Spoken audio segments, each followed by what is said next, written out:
একটু প্রতিজ্ঞাবদ্ধ হয়, সবাই হাত আগে করো, হাত আগে করো। আমরা প্রতিজ্ঞাবদ্ধ হচ্ছি, আমাদের দ্বারা স্কুলের কোনো রকম বদনাম আমরা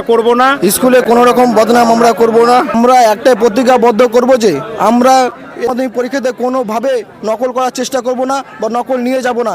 এটা আমরা প্রতিজ্ঞাবদ্ধ করছি আর দর্শকদের সামনে প্রতিজ্ঞাবদ্ধ করে থাকবো। তারা আগামী দিনের তো আমাদের ভবিষ্যৎ, তারাই আগামী দিনে দেশ সেবা করবে, আগামী দিনে সমাজ সেবা করবে, তারাই তো আমাদের ভবিষ্যৎ। আমি তাদেরকে ধন্যবাদ জ্ঞাপন করলাম। নকল করবে কি করবে না সেটা তাদের ম্যাটার, কিন্তু যাতে রাস্তায় না পড়ে থাকে কোনো স্কুলের সামনে, থানার সামনে। নিজেদের স্বার্থসিদ্ধির জন্য হয়তো বিভিন্ন টুকলি পরীক্ষা হলে নিয়ে যায়, সেই টুকলিটার প্রয়োজন সাপেক্ষে ব্যবহার করতে না পেরে যে সমস্ত অবশিষ্ট থেকে যায় সেগুলোকে মানে এত নোংরা মানসিকতার সঙ্গে রাস্তাতে ছড়িয়ে ছিটিয়ে ফেলে, যাতে শিক্ষার মূল্যবোধ বলে সে সমস্ত ছাত্রছাত্রীদেরকে শিক্ষার্থীর পরিচয় দিতে এতটা মানে লজ্জাজনক ম্যাটার।